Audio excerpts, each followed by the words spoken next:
Welcome back here to the PM show, nationwide, coast to coast, CRN Digital Talk Radio. Michael Reagan here in the studio with yours truly, Michael Horn. Michael Reagan, we're getting you back here on the radio slowly but surely, and we're glad you're here today. You were just made a statement during the break that when your dad was running for president, the Republicans were blue. Blue states. They were blue states. Yeah. Who made the change? Somebody at CBS thought we became communists. Decided to make us red. So they were, now it's red. And that's what always confuses me. I keep thinking, am I blue or am I red? That's the confusion. Election night, I used to watch the states go blue. You really? Yeah, go blue. And now we hope that they go red. Except for Minnesota. Minnesota never went red. Always it was red. It was red. Now it's blue.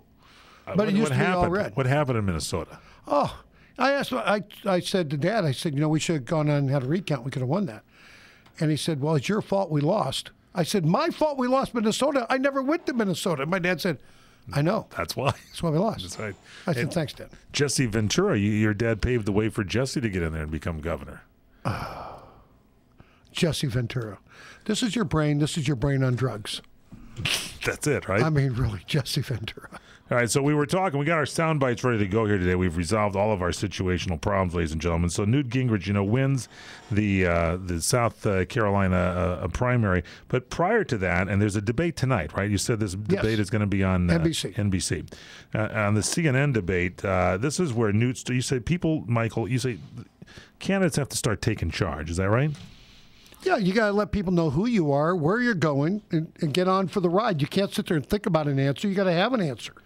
So this CNN guy, John King, starts off the debate? John King, by the way, John King's a very nice guy. Great guy, a great interviewer who, basically, if I was Newt Gingrich, I'd start paying him under the table. Just because of... Oh, thank you for the softball. He gives this question. You don't think that was going to get hit out of the park? Yes, he starts talking to Gingrich. First question about the problems that Newt had with his wife and supposedly these comments about an open marriage. Here is Newt Gingrich's answer from that CNN debate. The destructive, vicious, negative nature of much of the news media makes it harder to govern this country, harder to attract decent people to run for public office, and I am appalled that you would begin a presidential debate on a topic like that. As you noted, Mr. Speaker, this story did not come from our network. As you also know, it is the subject of conversation on the campaign. I get your point. I take your point. John, it was repeated by your network. You chose to start the debate with it. Don't try to blame somebody else. Yeah, let me talk about that for a moment, because it really is interesting how the world has changed. My dad was the first president elected who'd been divorced. Really? Oh, yeah. It was a huge story within the campaign. My dad's own campaign, where the campaign people were nervous that, Patty and Ron wouldn't go out and, help our father at all, raise money, show up at events. Never would show up or anything. Never did anything. And so Maureen and I were out there. And there was a real problem because they said, every time Maureen and Michael go out, it's a reminder that Jane Wyman was their mother. And it really was a concern to the campaign. And like the California primary, when my dad won it in 1980, they put Maureen and I and my family on one side, like stage left, behind a curtain. You're kidding me. And they put Patty and Ron in the green room with Dad and Nancy. And so they said, now, when you come out, Patty and Ron are going to come out with Dad and Nancy, and then after they're in place, if you'll kind of come in and fill in the back.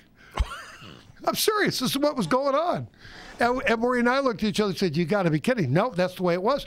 And that's kind of the party people said this, right? They set this up. No, the campaign people. Campaign people. I remember when Dad announced that he was going to run in 1980, we were back in New York, and Michael Deaver, Maureen, Colleen, and I all took a midnight flyer to get to New York, and we got there. And we're not being treated very nice. And Dad didn't know this, but this is just campaign people. And so Mike Deaver goes up to my sister Maureen, who's 5'9", 5'10", and says to Maureen, "How we doing?" And Maureen says, "You'll know tonight." I said, "Why? What do you mean I'll know tonight?" Says, "I brought 2 pairs of heels.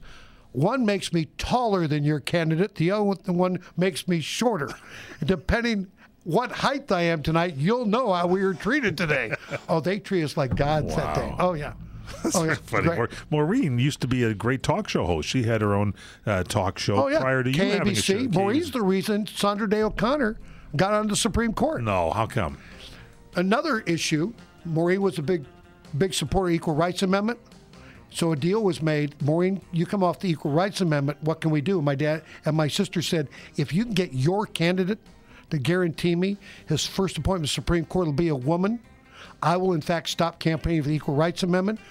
The candidate, her father says to Maureen, deal. They shake hands on it. Wow. He becomes president. Sandra Day O'Connor becomes first member of the Supreme Court, first woman. There you have it, ladies and gentlemen. Again, thoughts from Michael Reagan. He's here with us today, all day, ladies and gentlemen. 2 shows nightly, ladies and gentlemen. Try the veal. We'll be back straight ahead on CRN Digital Talk Radio. It's the PM show. More to talk about, including American Idol, because I know, Michael, you're a big fan. Absolutely. We'll be back.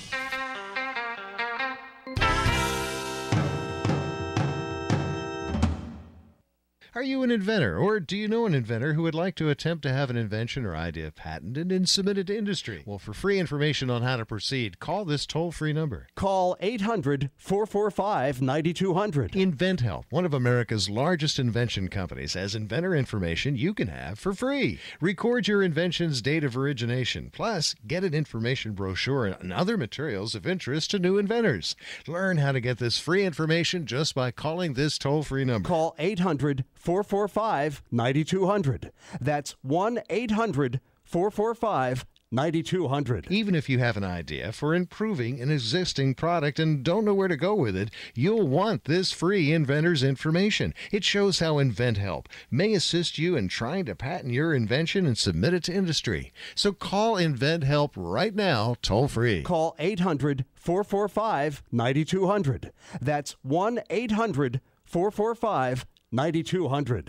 Could switching to Geico really save you 15% or more on car insurance? Is texting getting way out of hand? You know, I can't... Oh, please. Oh, that is funny. Where was I? Oh, yes, about texting. Pardon me.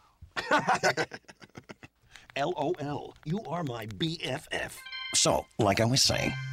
Switch to Geico now and you could save hundreds on your car insurance. For a free rate quote, visit geico.com to see how much you could save. 15 minutes could save you 15% or more on car insurance. Hi, this is Mike Reagan, and I love cruising.